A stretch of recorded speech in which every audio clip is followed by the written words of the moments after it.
أعوذ بالله من الشيطان الرجيم.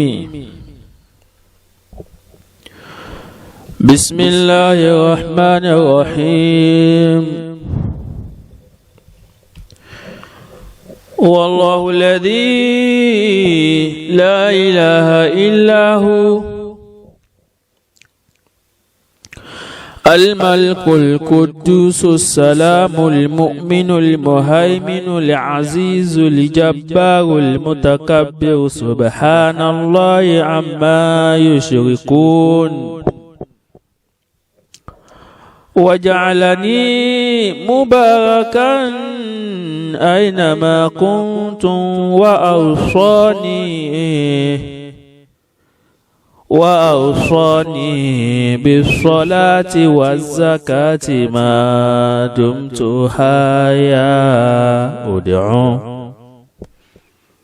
إلى سبيل ربك بالحكمة والموعظة الحسنة وجادلهم بالتي هي أحسن إن ربك هو أعلم بمن ضل عن سبيله وهو أعلم بالمهتدين. قال ربي اشرح لي صدري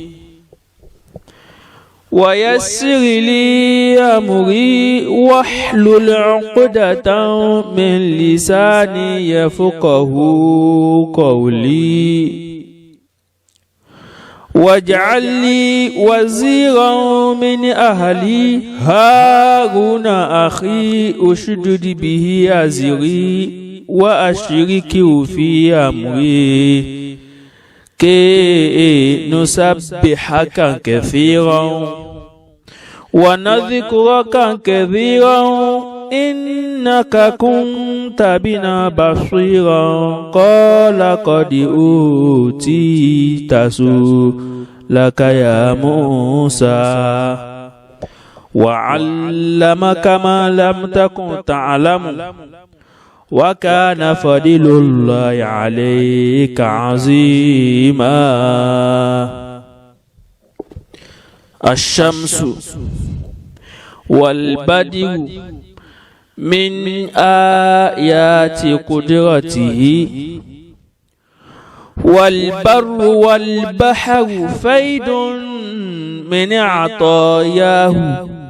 الطير سبحه والوحش مجده والموج كبره والحوت ناجاه. والنمل تحت الصخور ثم قدسه والنهل يحتف همدا في خلاياه. والنهل يهتف حمدا في خلاياه. والناس يعصونه جهرا فيسترهم والعبد ينسى وربي ليس ينساه. اللهم صل وسلم وبارك على سيدنا محمد الصادق الوعد الأمين الذي بلغ العلا بكماله كشف الدجى بجماله حسنت جميع خصاله. صلوا عليه وآله.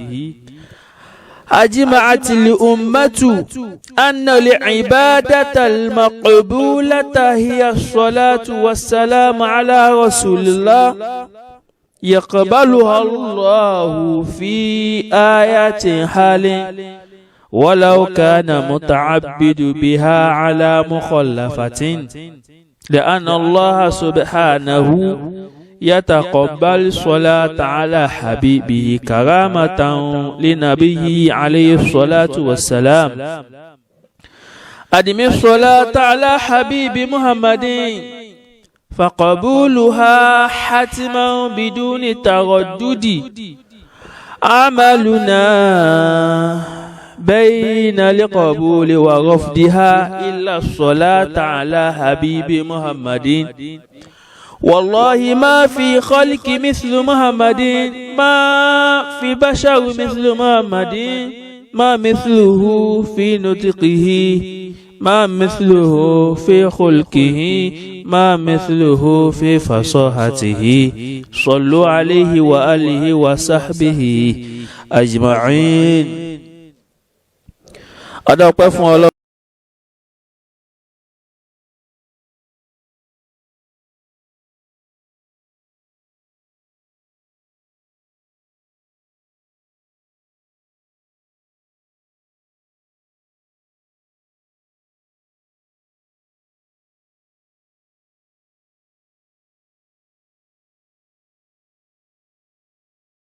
síbù látara wípé wọ́n fẹ́ bímọ.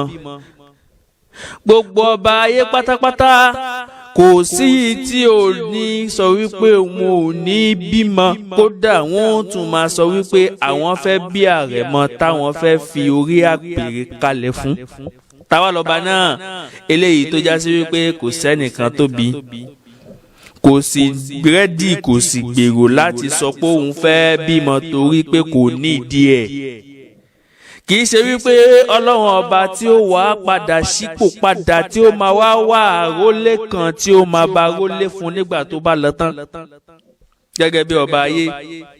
Torí pé ẹnìkan olókùnkù bí ọba ayé tẹ́lẹ̀ ẹ máa gbé ìyá ọba tọ́lọ́run ọba mi ò rí bẹ́ẹ̀. Àrẹ̀mọ ọlọ́run ọba lélẹ́yìí kò sẹ́ni tó rírú ẹ̀, kò sẹ́ni tó gbọ́ rí. Ọlọ́run ọba ò bímọ, ẹnìkankan ò sì bí. Òun nìkan ni ó máa jẹ́ àṣọ lórí ìjọ kan ṣoṣo rẹ̀, kò sẹ́ni tí ó lè tí ó bá kẹ́.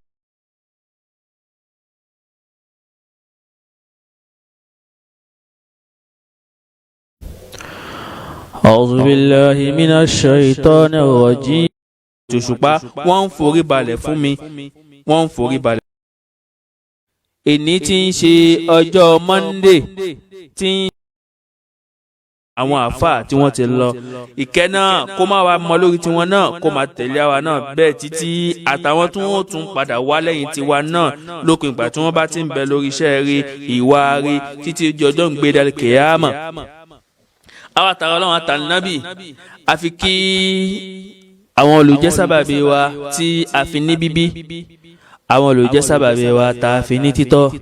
Kíkí mi yóò máa bẹ̀rẹ̀ látòrí Professor Uthman Abdulsalam Akanbi Mọ́láyì olówó orí mi alẹ́ lómi adamallahu hayatahu ó fi dórí Dr. Mukaddam Sa'id Ayinde Suleiman Ọmọtọ́lá adamallahu hayatahu ó fi dórí Dr. Abdulkadir Salman Ọba Ṣọlágbẹ̀rú mudiru Daru Kitabi wa Sunnah adamallahu hayatahu. Mo wá fọlá àwọn bàbá mẹ́tẹ̀ẹ̀ta yìí, mo fi kí àwọn tí wọ́n jẹ́ àlùfáà eléyìí tá a tẹ́tẹ̀rà sí wọn níwájú báyìí tí wọ́n fi àléfù bàtà tí wọ́n fi lé wa lẹ́nu.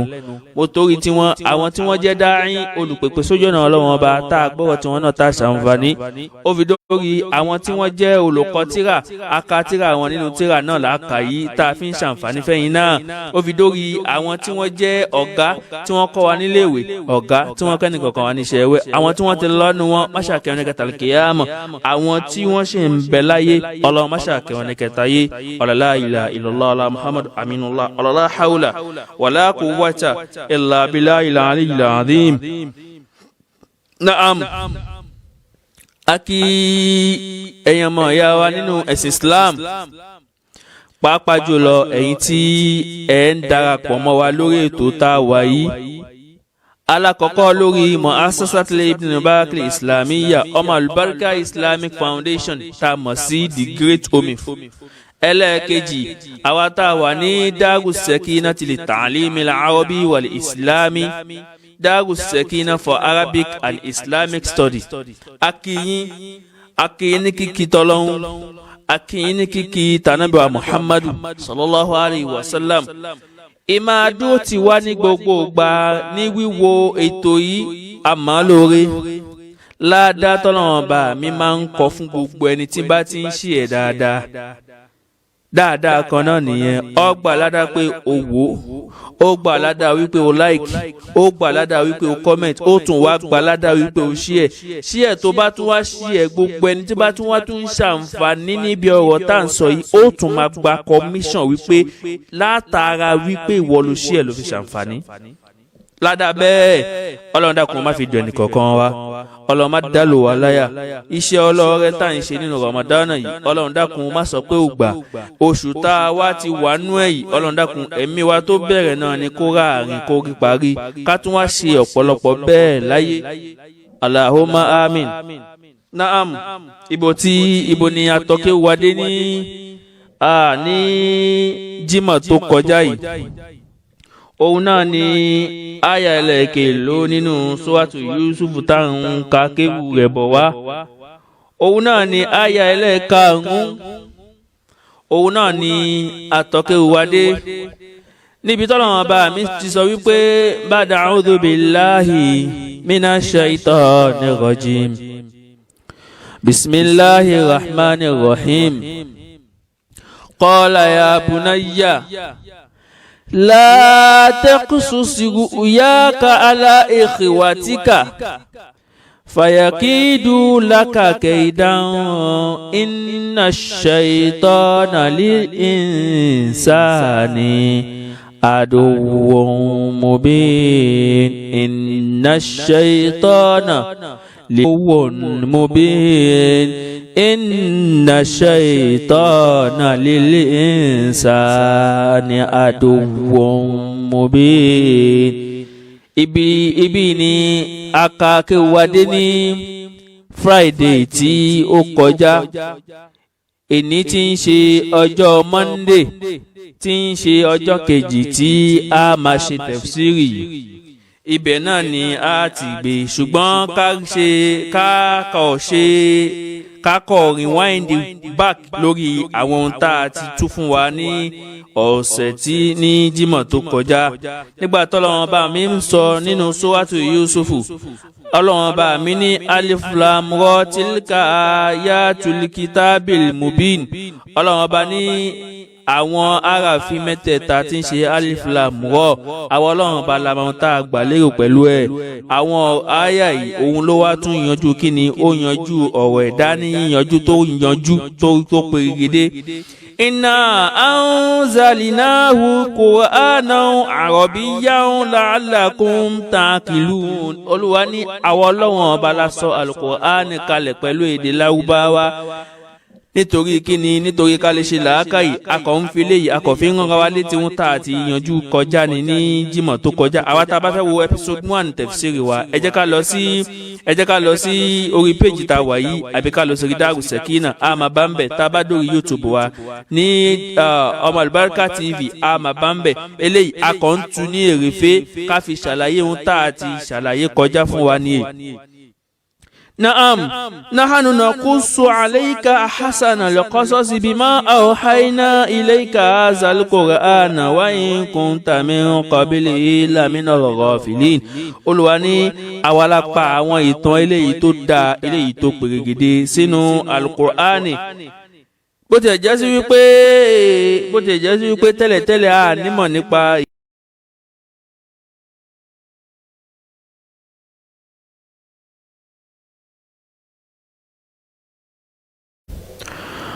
أعوذ بالله mo ní hakim. Ìdẹ̀ra tọ́lọ́run bá wá ṣe fánábì Yusufu yìí, ẹ̀ṣà tọ́lọ́run bá ṣà nábì Yusufu yìí, bọ́lọ́run bá ti ṣà gẹ́gẹ́ bá a ti sọ ní tafsiri wa episode 1. Òun ni wípé ìdẹ̀ra yìí kì í ṣorí ànábì Yusufu ló ti bẹ̀rẹ̀, ó ti bẹ̀rẹ̀ látòrí àwọn baba ńlá baba rẹ̀ kó tó di kó dórí tiẹ̀. Bọ́lọ́run bá ṣe wá ṣà ànábì Yusufu bó ti ṣà á lẹ́ṣà yìí, ó ti ṣà àwọn baba ńlá baba rẹ̀ lẹ́ṣà bẹ́ẹ̀ síwájú látòrí Ibrahim àti Ishaq. Torí pé kíni, inna rabbaka alimun hakimu, dájúdájú Ọlọ́run ọba olùmọ̀ni. Bẹ́ẹ̀ ni ó ti mọ̀ wípé Yusufu yìí òun ó padà gbé dìde tí ó máa ṣe kíni, tí ó máa jẹ́ òjíṣẹ́. Naam, Olúwa mi wá ń tẹ̀síwájú. Olúwa mi ní laqad kana fi yusufa wa ikhwatihi ayatun lis-sa'ilin. Olúwa ní àwa Ọlọ́run ọba Yusufu àtọmọ ìyá àtàwọn ọmọ bàbá rẹ̀ ìtàn wọn àwa Ọlọ́run ọba a gbé kalẹ̀ a ṣe ní ìgbékalẹ̀ fún gbogbo ẹni tí ó máa béèrè wípé ànábì Yusufu yìí bó o ní ìtàn rẹ̀ ti rí bó o lọ́lọ́run bá ti ṣàlàyé ẹ̀. Ọlọ́run bá wá gbé tàn yìí kalẹ̀ fún gbogbo àwọn tí ó máa béèrè pé bó o ní ànábì wa Yusufu bó o ní ó ṣe ṣe kí ni bó àwọn àríwòye yìí Ọlọ́run bá ṣe kí ni Ọlọ́run bá ṣe fún àwọn tí wọ́n ṣe kí ni tí wọ́n máa béèrè wípé bó o ní ìtàn Yusufu àtàwọn ọmọ bàbá rẹ̀ bó o ló tiẹ̀ ti lọ. A tún sọ bẹ́ẹ̀ ní tafsir wa tó kọjá wípé aláwọn ìtàn yìí kìí ṣe ìtàn àròsọ kìí ṣe ìtàn ìjàpá àti yánníbo kìí ṣe ìtàn àgbélẹ̀rọ kìí ṣe ìtàn kan tí ò nítumọ̀. Ìtàn kan ni tọ́lọ́run bá fẹ́ ká kẹ́kọ̀ọ́ ń bẹ̀. Ìtàn kan ni tọ́lọ́run bá fẹ́ ká múlò káwa náà fi kẹ́kọ̀ọ́ káwa náà fi ṣàríkọ́gbọ́n káwa náà fi ká lè fi ṣe kí ni ká lè fi mọ bí a ti máa lò gbésí ayé. Naam izikola la Yusufu wa akhuhu ahabbu ila abina minna wa nahanu usbatun inna abana la fi dalalin mubin. La ilaha illallah Muhammadur Rasulullah. Naam izikalu la Yusufu wa akhuhu ahabbu ila abina minna ay halafu fima yazunnun wallahi la Yusufu wa akhuhu ya'nunu bunyamina wa kana shaqiqahu li ummihi. Àwọn bàbá Yusufu wọ́n wá sọ pé Yusufu yìí àtọmọ ìyá rẹ̀ torí pé kí ni ọmọ ìyá kan ni Yusufu ní òun náà ni Bunyamin. Àwọn bàbá Yusufu àwọn tó kù wọ́n wá sọ wípé ẹ wá rí Yusufu yìí èéṣe tí bàbá wa tí wọ́n ṣe kí ni tí bàbá wa tí ó fi nífẹ̀ẹ́ Yusufu àtọmọ ìyá rẹ̀ tó fi nífẹ̀ẹ́ rẹ̀ jù wá lọ. Ahabbu ila abina minna wa nanu usbatun ay jama'atun fa kayfa ahabba zainika li ithnaini akthara min li jama'ati. Wọ́n á rò wípé nígbà tí àwọn ọmọ méjì jẹ́ méjì àwa táwa sì jẹ́jọ mọ́ táwa pọ̀ dáadáa èé ṣe tó wá mú èèyàn ó wá choose èèyàn méjì lórí àwa tá a pọ̀ tá a pé tá a jẹ́ méjì tá a pé mọ́kànlá. Torí àwọn wò wípé àwọn pọ̀ náà àwọn ọmọ ìyá Yusufu méjì péré ni Yusufu àti Bunyamin. Wọ́n á rò wípé èé ṣe tí bàbá wa fi nífẹ̀ẹ́ Yusufu àtọmọ ìyá rẹ̀ Bunyamin tó fi nífẹ̀ẹ́ rẹ̀ jù wá lọ èé ṣe bó ló ti rí bẹ́ẹ̀. Inna abana lafi dalalin mubin ya'nuna fi taqdimihima alayna wa mahabbatihi iyyahuma akthara minna. Bàbá wa tọ̀ ojúpọ̀nà tẹ́ wà yìí ojúpọ̀nà eléyìí tí kò lẹ́tọ̀fà ọ̀nà àánú ni bàbá wa ọ̀nà àánú ni bàbá wa wà yìí ọ̀nà àánú tó máa yanjú ni. Wọ́n ṣe lè nífẹ̀ẹ́ àwọn méjì jù àwa lọ tí kì í bá ṣe wípé ọ̀nà àánú tán wà káwọn ọmọ wa sọ wípé bàbá àwọn wà ní ọ̀nà àánú tó fojú hàn.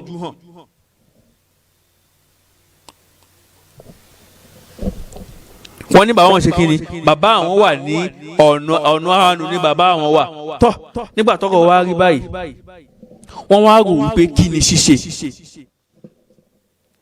kí ni táwọn ó ṣe kí ni ohun tí àwọn kí ni ìgbésẹ̀ tó yẹ káwọn gbé. Naam nìkan bá sọ wípé naam uqtulu Yusufa.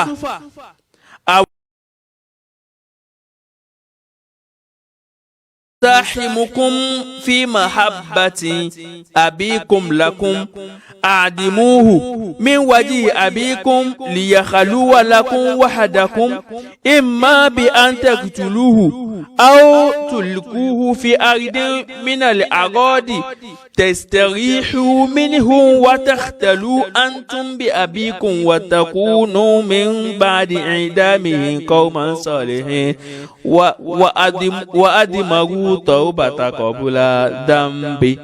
wọ́n á ní tọ̀hún tó kù nísìnyí káwọn pa Yusufu. ní tó kù nísìnyí ká ṣe kí ni ká pa Yusufu. tá a bá wá pa á kọ́ àbí kí ni ìmọ̀ káwọn pa àbí káwọn lọ́ọ́ jù síbì kan tí ò tiẹ̀ ṣèrò ń bẹ̀ tó já sí wípé ẹni tó bá ń rí bí àjèjì òun kọ̀ hé ìmọ̀ kan tàfẹ́ gúdànù àbí àbí káwọn ṣàlọ́ jù sí kọ́ bá ti ṣe gbogbo eléyìí tán àwọn of course àwọn gain heart bàbá àwọn bóyá tí bàbá àwọn ò bá rí Yusufu mọ́ ìfẹ́ tó ní sí Yusufu yẹn yóò ní sáwọn gẹ́gẹ́ bí èròǹgbà wọn. gẹ́gẹ́ bí èròǹgbà wọn ni wípé bí bàbá ò bá kúkú rí Yusufu mọ́ Yorùbá ní bí ohun tá a bá jẹ ò bá sí tó bá ti tán ohun tá a bá ní tá a kì í jẹ lókùn tá a máa jẹ. ohun tí wọ́n gbà lérò nìyẹn wípé bí bàbá wọn ò bá kúkú rí Yusufu mọ́ àbùṣe ti bùṣe. wà á di magu táwọn bàtà kọbúlà zambi ọ̀hún aṣọ pé táwọn bá tẹ̀ wá ṣe léyìí tán àwọn túbà àwọn sì dẹ́nigé padà wọ́n ṣe kí ni wọ́n ti ń túbà kalẹ̀ kí wọ́n tó dẹ́ṣẹ̀ ìwé ṣe òní òní. La ilaha illallah Muhammadu rasulullah sallallahu alaihi wasallam táwọn ọmọ bàbá yìí táwọn ọmọ anabi Yakubu la rírí o. àwọn lèyìn wọ́n ti ṣe kí ni wọ́n ti ń ṣàṣàrò ẹ̀ṣẹ̀ tí wọ́n ti ń ṣàṣàrò bí wọ́n ti túbá kó tó di pé wọ́n dẹ́ṣẹ̀ aburú tí wọ́n fẹ́ ṣe. ìwọ náà tó rò pé tó o bá yọwọ́ ẹnìkan láwo ni ọwọ́ tí ó fi táwo o rò wípé tó o bá rí ẹnìkan bọ́ lókè ni wọ́n fi gùnkè o rò pé tó o bá bà tẹnìkan jẹ́ ni wọ́n fi ga o rò wípé tó o bá jẹ́lé onílé fi bó tiẹ̀ ní tìsí ó fi da ìwọ ń bá wọn dáṣà wípé ẹ̀jẹ̀ lẹja ń jẹ sanra má wí bẹ́ẹ̀. má dáṣà ẹja lẹja ń jẹ sọra mọ́ torí pé kí ni tó o bá rò wípé ẹnìkan ń bẹ nípò kíwọ jábọ́ kíwọ lè débẹ̀ tọ́lọ́run bá mi ò bá kádàrá ipò yẹn mọ́ ẹ ò lè débẹ̀. tó o bá wá ṣàdúrà fẹ́ni tó wà nípò wípé ipò tó wà yìí ọlọ́run á jẹ́ kó lò ó pẹ́ ọlọ́run bá á jẹ́ kó ga tọ́lọ́run bá kọ́pọ̀ nímọ̀ bó pẹ́ bóyá ó padà débẹ̀. ṣùgbọ́n tó o bá rò wípé bí tẹnìkan ò bá bàjẹ́ tẹnìkan ò lè dá irọ́ o oore pọ̀ lọ́dọ̀ ọlọ́run ọba mi jù bẹ́ẹ̀ lọ o. ọlọ́run ọba mi ò kí ń ṣọba wípé ẹja rẹ bí káfí díbì rárá o. oore tó ọlọ́run ọba fẹ́ ṣe fẹ́ dà ó pọ̀ ju gbogbo yín ni lọ. ó pọ̀ ju kó rò wípé tí wọ́n bá sàkí ẹ̀ kí wọ́n employ mi ipò tó wà yẹ jẹ́ kí n jábọ́ ńbẹ̀ kí mi lè débẹ̀. irọ́ o ẹni tí bá ń bẹ níwájú má bínú ẹ̀ tó o bá bínú ẹ̀ jàdúrà fún kó wá ní ọlọ́run tó ṣe ti lágbájá mo mọ̀ pé ó ṣe tèmi náà. owó tí lágbájá ní kò lè ní mọ́ tiẹ̀ ọlá tí lágbájá ní kò lè ní mọ́ tiẹ̀ kálukú wa la ní ohun tá a kọ kálukú wa la ní ohun tá a yàn kálukú wa la ní ohun tọ́lọ́run bá kádàrá wípé á nì. omi tẹ́ dà ó mu kò lè ṣàn kan já ẹ̀ oúnjẹ tẹ́ dà ó jẹ kò lè ṣàn kan já ẹ̀ àwọn Yorùbá máa ń dáṣà kan wọ́n ní gbogbo wa láàjẹun alẹ́ àsìkò tá a jẹ ló yàtọ̀ gbogbo wa láàjẹun ọ̀sán àsìkò tá a jẹ ló yàtọ̀ gbogbo wa láàjẹun àárọ̀ àsìkò tá a jẹ ló yàtọ̀ gbogbo wa láàrọ̀wọ́ mú àsìkò tí kálukú yóò rọ̀wọ́ mú ní ó yàtọ̀ òun ló yàtọ̀ tọ̀ síra wọn. ẹni tó lọ Mẹ́kà lógún ọdún sẹ́yìn àtẹni tó lọ Mẹ́kà sísìn wọ́n ti jọ lọ Mẹ́kà. aláàjì ni wọ́n máa pè wọ́n aláàjà ni wọ́n máa pè wọ́n. àsìkò tó wá lọ sí Mẹ́kà kò kàn wá mọ́ wọ́n ṣáà ti dọjà alájà. La ilaha illallah Muhammadu rasulullah sallallahu alaihi wasallam.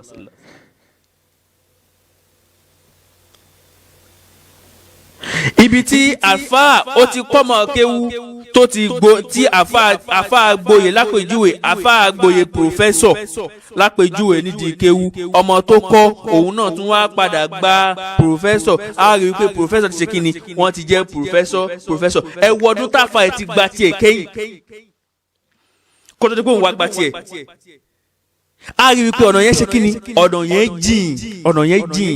yẹn jìn ṣùgbọ́n wọ́n ti ṣe kí ni wọ́n ti jọ gba pòfẹ́sọ̀ la ilaha illallah tí Yorùbá fi sọ wípé gbogbo wa láàjẹ wọn alẹ́ àsìkò tá a jẹ ló yàtọ̀ gbogbo wa láàga àsìkò tí gíga wa ó máa ṣẹlẹ̀ ni ó máa yàtọ̀ nítorí bẹ́ẹ̀ ẹ jẹ́ ká lọ ẹ má jẹ́ ká máa bá wọn dáṣà ẹja ńlẹ̀já ń jẹ sanra ẹ má jẹ́ ká lọ bá wọn dáṣà bí tẹnìkan ò bá bàjẹ́ tẹnìkan ò lè dá má ṣe bẹ́ẹ̀. àwọn ọmọ ìyá àwọn ọmọ bàbá Yusufu wọ́n ti gbèrò wípé táwọn bá mú Yusufu kúrò lọ́nà ohun tó kù ni káwọn gé ní hàtì bàbá wọn kí bàbá àwọn nífẹ̀ẹ́ àwọn bí ó ti nífẹ̀ẹ́ Yusufu ṣé bẹ́ẹ̀ ló ti rí nígbà tí wọ́n accomplish aim wọn nígbà tí wọ́n accomplish mission wọn ṣé bẹ́ẹ̀ ló ti rí ṣé bẹ́ẹ̀ lọ́wọ́ ti gbà á tọ́lọ̀ wọn á jẹ́ kó rí bẹ́ẹ̀ ntọ́lọ́wọ̀n bá kọ fẹ́ dà tọ́lọ́wọ̀n bá fún ẹ̀dá ò lè rí ìyẹn tọ́lọ́wọ̀n bá ní tẹ̀dá ni ó máa jẹ́ kẹ́dà máa rìn báyìí kí orí ẹni máa wọ́n padà rìn pàdé àmọ́ ohun tọ́lọ́wọ̀n bá mi ò bá kú tó o bá kọ fẹ́ dà tó bá kù díẹ̀ kí ó kọ́wọ́ ẹ̀dá tó báyìí Ọlọ́run sì ní jẹ́ kó tẹ̀ lọ́wọ́. Naam nígbà tí wọ́n wá gbèrò eléyìí wípé ohun tó kù ní ká pa Yusufu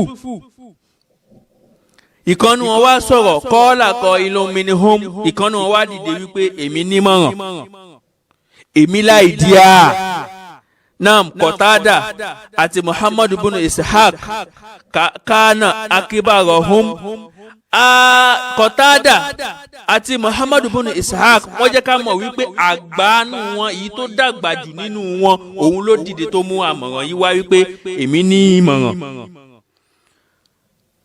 Wasmuhu Rubilu wọ́n ní Rubilu lórúkọ ẹ̀ ṣùgbọ́n Sudiyu òun sọ wípé Yahuza òun lórúkọ rẹ̀ Mujahidu òun sọ wípé Samuunu òun lórúkọ rẹ̀ ìyẹn ẹ̀gbọ́n pátápátá tí ń ṣe ẹ̀gbọ́n pátápátá first born Ànábì Yakub wọ́n ní pé òun ló ṣe kíni òun ló dìde tó sọ pé tọ́ èmi ṣe kíni èmi ní mọ̀ràn òun wá sọ pé látẹ̀kítùlù Yusufa ayé látẹ̀sílù fi adáwàtìhì وبغضه إلى قتله ولم يكن لهم سبيل إلى قتله لأن الله تعالى كان يريد منه أمرا لا بد من إمضائه وإتمامه من الإحياء إليه بنبوة ومن التمكين له ببلاد مصر والحكم بها فصرفهم الله عنهم بمقالة روبيل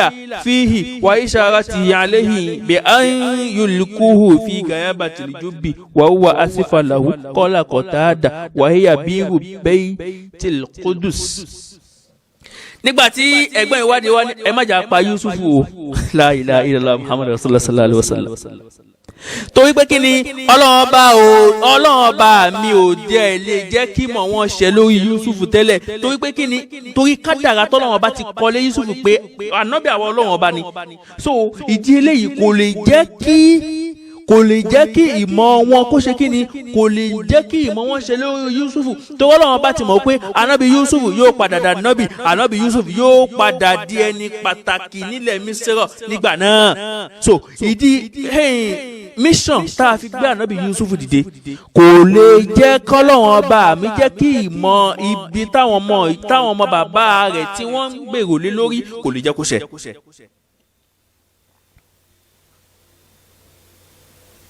ni wọ́n fi mú mọ̀ràn wá wípé a padà kà á níwájú ni wọ́n fi mú mọ̀ràn wípé bí à ń yẹlẹ kúrò fi gàyà bàtìlíjó bí pé kí wọ́n fi mú mọ̀ràn wá pé káwọn ṣe kíni káwọn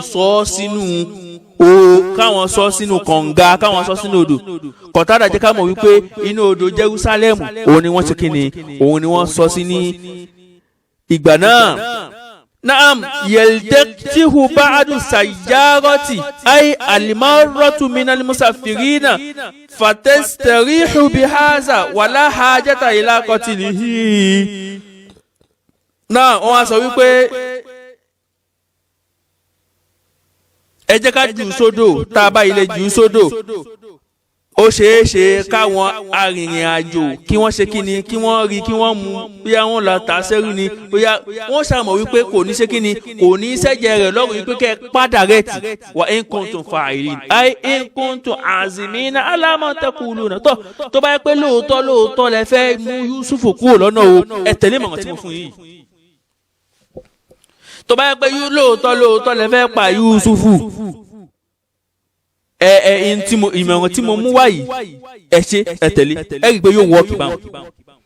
ìwọ náà tẹ wà ń bíṣẹ́, ó ti rí i pé eléyìí ó wà dáadáa, òkè tó wà, bóyá ọ̀gá yẹn pátápátá ó nífẹ̀ẹ́, ẹ wá ń jọ ń gbìmọ̀ kan pé ẹ jẹ́ ká pàdánù, ẹ má pa á, ẹ jẹ́ ká set ẹ̀ up.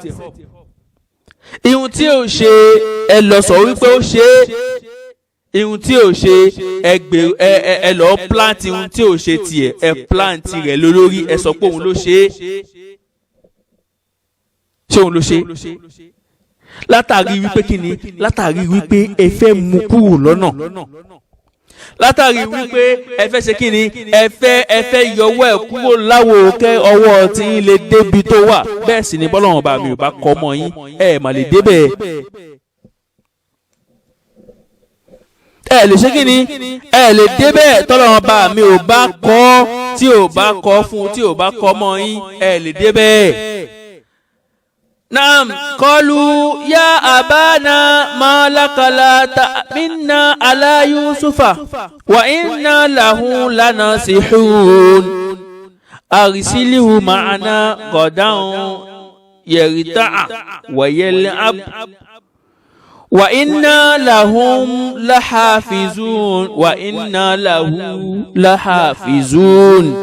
Naam, nígbà tí wọ́n ti wá gbèrò eléyìí tán, ṣe mọ̀ pé wọ́n ti plan, wọ́n ti gbé àmọ́ bú àti ọ̀nà tí wọ́n ti fẹ́ yanjú Yusufu, wọ́n ti gbé kalẹ̀. wọ́n sì mọ̀ pé bàbá àwọn ààyò rẹ̀ ní Yusufu kì í fi ilẹ̀.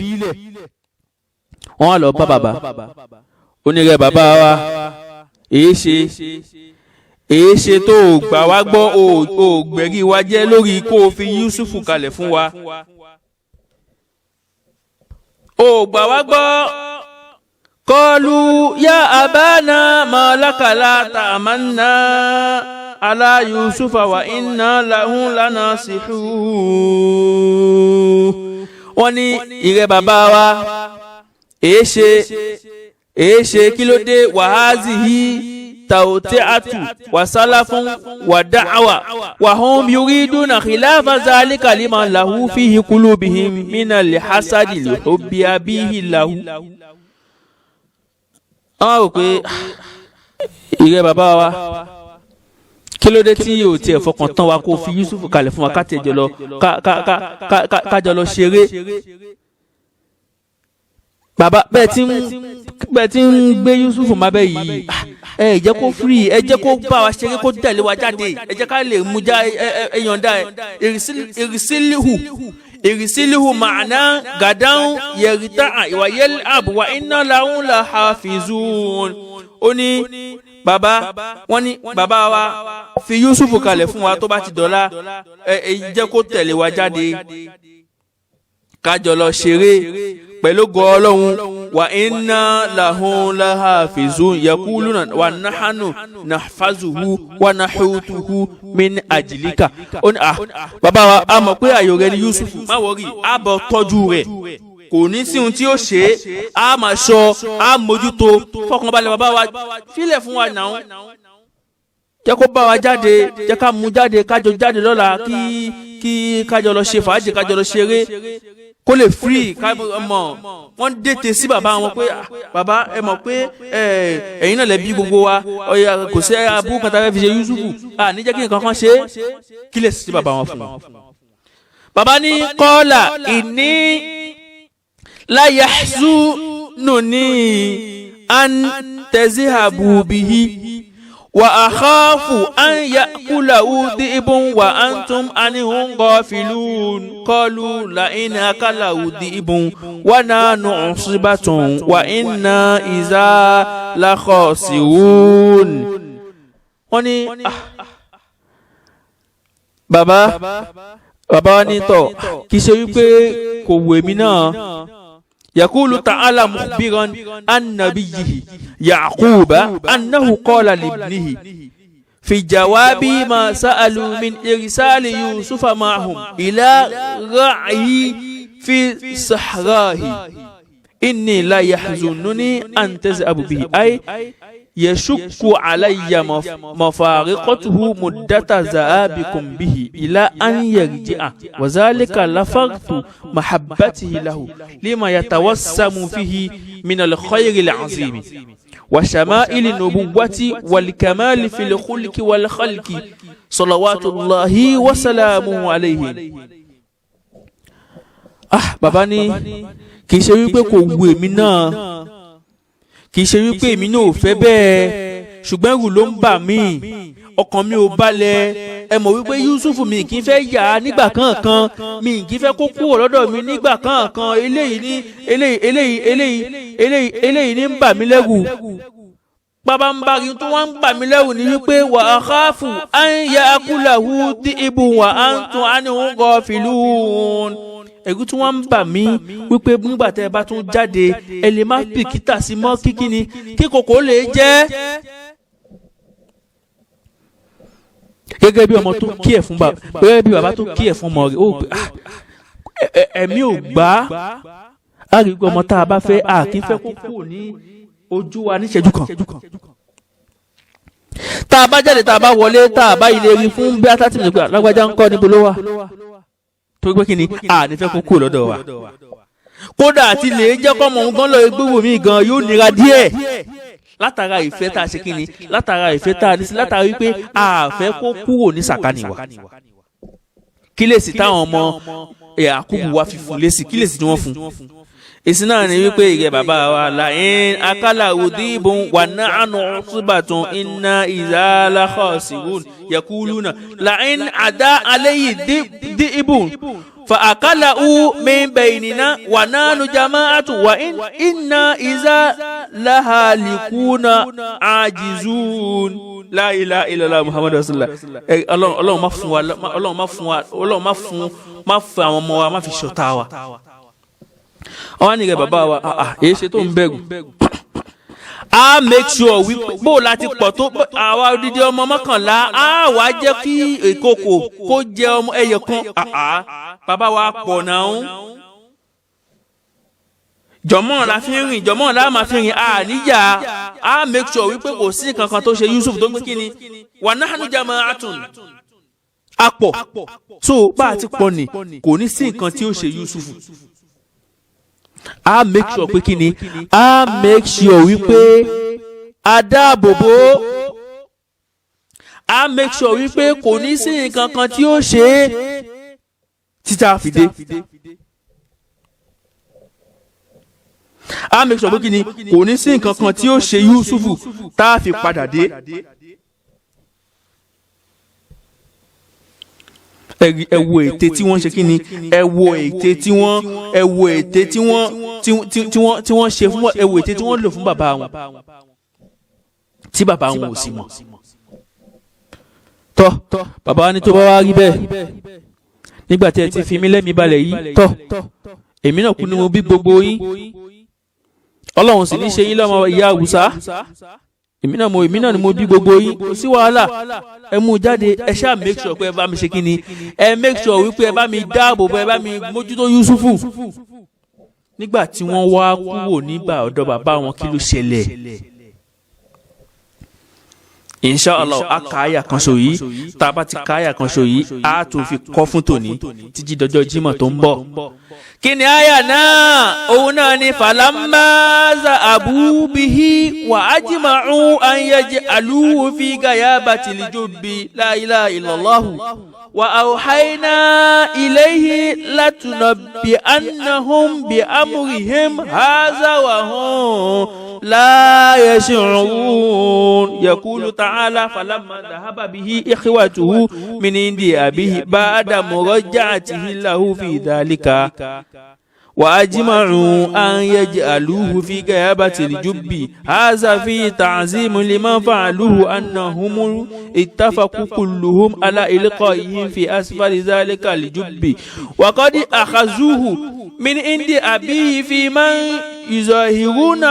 يظهرونهم لهم إكراما له وبسطا وشرعا لصدره وإدخالا لسرور عليه. فيقال إن يعقوب عليه السلام لما بعثه معه دمه إليه وقبله ودعا له لا إله إلا الله محمد رسول الله صلى الله عليه وسلم. نعم. قال سدي وقال سدي وغيره إنه لم يكن بين إكرامه له وبين إظهار الأذى له إلا أن غابوا عن عين أبيه وتواغوا عنه ثم شرعوا يؤذونه بالقول من شتم ونحوهم والفعل من ضرب ونحوهم ثم جاءوا به إلى ذلك الجب الذي اتفقوا على رميه فيه فربطوه لا إله إلا الله محمد رسول الله فربطوه بحبل ودلوه فيه فجعل إذا لجأ إلى واحد منهم لطمه وشتمه وإذا تشبث بحافات البر ضربوه على يديه ثم قطعوا به الحبل من نصف المسافات فسقط في الماء فغمره فصعد إلى صخرة تكون في وسطه يقال لها الراغفة فقام فوقها لا إله إلا الله محمد رسول الله صلى الله عليه وسلم. نعم. كيلو lẹ́yìn tí wọ́n lo ète àràmàǹdà láti fi mú Yusufu kúrò lọ́dọ̀ bàbá wọn láti mú jáde láti lọ́ọ́ ṣe ṣùtá fún. Falamma zahabu bihi nígbà tí wọ́n wá mú ànábì Yusufu tí wọ́n wá mú kúrò lọ́dọ̀ bàbá wọn tí wọ́n mú nígbà tí Ọlọ́run bá sọ wípé nígbà tí àwọn ọmọ ìyá Yusufu tí wọ́n gba ìyọ̀ǹda lọ́dọ̀ bàbá wọn láti mú Yusufu jáde kúrò lọ́dọ̀ bàbá wọn wa ajma'u an yaj'aluhu fi gayabati al-jubbi. Gbogbo wọn wá panupọ̀ gẹ́gẹ́ bí conclusion wọn tẹ́lẹ̀ àti gẹ́gẹ́ bí báwo ni Yorùbá ṣe ń sọ̀rọ̀ náà gbà gẹ́gẹ́ bí àjọ ọmọ wọn naam wípé tọ́ n tá a ṣe ni pé a ṣe kí ni a ju Yusufu sí kànga wọ́n ti ṣe kí ni wọ́n sì jù ú sínú kànga. Àyà yìí jẹ́ ká mọ ìwà tí àwọn ọmọ bàbá Yusufu tí wọ́n wù àti ìwà ẹ̀ṣẹ̀ tí wọ́n wù. Gbà tí wọ́n kọ́kọ́ fẹ́ mú Yusufu kọ́ lọ́dọ̀ bàbá báwọn ní ṣe wọ́n pretend ni. La ilaha illallah Muhammadu Rasulullah sallallahu alaihi wasallam. Wọ́n pretend, wọ́n ṣe dáadáa, wọ́n ṣe ọ̀yàyà pé àbẹ̀wò náà ọmọ tí wọn kì í bá ṣeré tẹ́lẹ̀ wọ́n bá ṣeré lójú bàbá wọn. Ọmọ tí wọn kì í ṣọ̀yà sí tẹ́lẹ̀ wọ́n ṣọ̀yà sí lójú bàbá wọn kí ọkàn bàbá lè ṣe kí ni kí ọkàn bàbá lè fi balẹ̀ wípé kò sí nǹkan kan. Kódà ìgbà wa kan wọ́n gba ìgbà wa kan wá wípé Yusufu ó ṣe Yakub ó kìsì Yusufu kí ni ó kìsì ẹ̀wájú orí báyìí. La ilaha illallah Muhammadu Rasulullah. Ìgbà wa kan ṣe kí ni wọ́n ní ó kí ẹ mọ̀ gẹ́gẹ́ bí wípé La ilaha illallah Muhammadu Rasulullah sallallahu alaihi wasallam. Gẹ́gẹ́ bí wípé ọmọ tí ò fẹ́ fi kalẹ̀ gẹ́gẹ́ bí ọmọ tí ń jẹ̀rán ẹ̀. Sùdí ìwà jẹ́ ká mọ̀ wípé táìmù tí La ilaha illallah táìmù tí wọ́n tiẹ̀ fi sọ wípé wọ́n fi pretend yìí kò tiẹ̀ pẹ́ rárá wọ́n tiẹ̀ jìnnà sójú bàbá bíi kéèyàn yí dà báyìí kéèyàn pàṣẹ dà báyìí wọ́n bẹ̀rẹ̀ sí ń lu Yusufu ni wọ́n bu wọ́n ń gba ojú ẹ̀ wọ́n ń gba nímú wọ́n ń gba lójú wọ́n ń gba nímú wọ́n ń gba lójú lọ́mọ tẹ́ ti promise bàbá yín pé bàbá oníhìn kò sí wàhálà gbà tí wọ́n wá débi kànga wọ́n so ànábì wa Yusufu wọ́n so lọ́wọ́ wọ́n so lẹ́sẹ̀ Yusufu bẹ̀rẹ̀ dákun ẹ má jù mí sí kànga bẹ́ẹ̀ni oṣù sáhùn ọlá rẹ ká má jù ọ sí kànga ṣèbí wọ́n ló ní ìbí wọ́n ní bàbá ìbí wọ́n ló yín ju bàbá wọn sì mọ̀ wípé ẹyin ju bàbá àwọn làwọn fẹ́ fi gígùn ní ọjọ́ náà. La ilaha illallah Muhammadu rasulullah. Wọ́n ti gbàgbé wípé ayọ̀ la ilaha illallah. Ọlọ́run dákun má ṣàṣọ nínú eléyìí. Wọ́n ṣe kí ni wọ́n so ó tún bẹ̀ wọ́n pé ẹ dákun ẹ má jù mí sí kànga tó bá tún gbìyànjú láti sọ wípé bóyá ó fẹ́ fọwọ́ mú nǹkan láti jẹ́ kó má jù lọ wọ́n mú kí ni wọ́n tún mú òkúta. Wọ́n ṣe kí ni wọ́n fi já ọwọ́ rẹ̀ bọ́ láti lè jẹ́ pé àníṣe ìwọ lẹ́ni ló máa kú.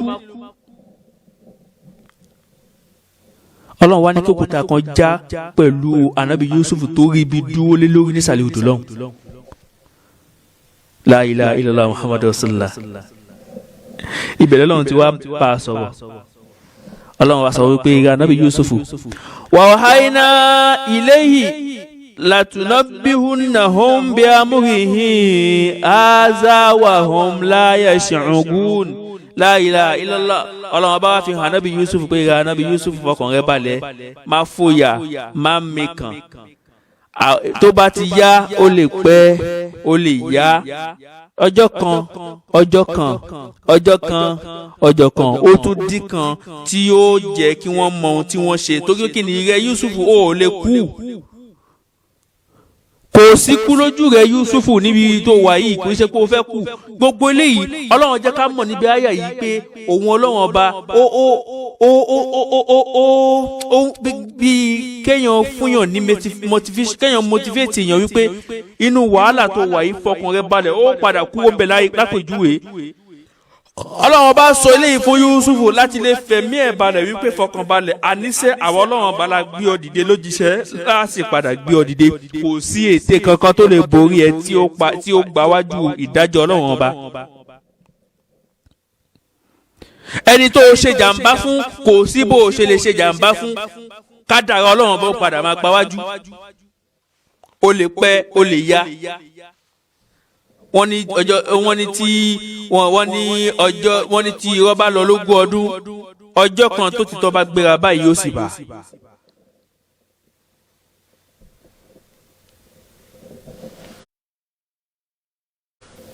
Ọlọ́run bá ní fọkàn rẹ̀ balẹ̀ Yusufu tó bá ó di lọ́jọ́ kan lẹ́ni tó padà ṣàlàyé fún wọn wípé èmi ọjọ́ pé ní àná lélẹ́yìí tẹ́ ẹ jù sí kànga ó padà ṣàlàyé ẹ̀ wà hàn láyé ṣàǹrù àwọn òsì ní mà torí àwọn ti rí wípé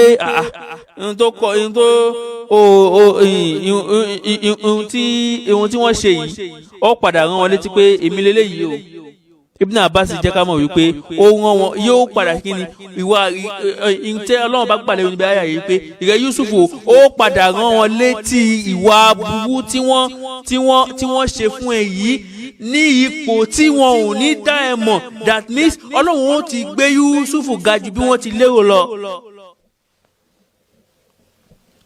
Ọlọ́run bá jẹ́ kí Yusufu kó mọ̀ ní kíni kó mọ̀ nínú kànga tó wà yìí.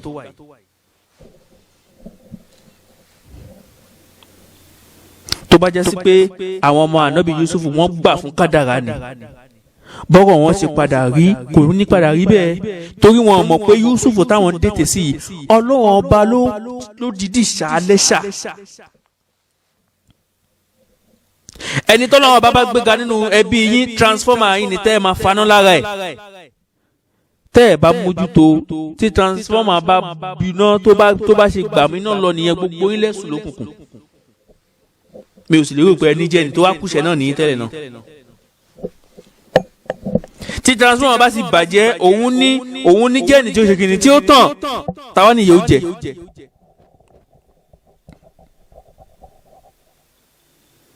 Tọ́lọ́run bá fọwọ́ ẹnìkan sókè láàrin ògùn kódà kẹ́nìyẹn kéré ẹ má rí Ọlọ́run tí ń bẹ lára rẹ̀ òun ní kẹ́ ẹ rí Ọlọ́run ọba tó gbéga ni òun ní kẹ́ ẹ rí Ọlọ́run ọba tó tóbi lára rẹ̀ ní kẹ́ ẹ má rí kì í ṣe kékeré ẹ̀ kì í ṣọjọ́ orí ẹ̀.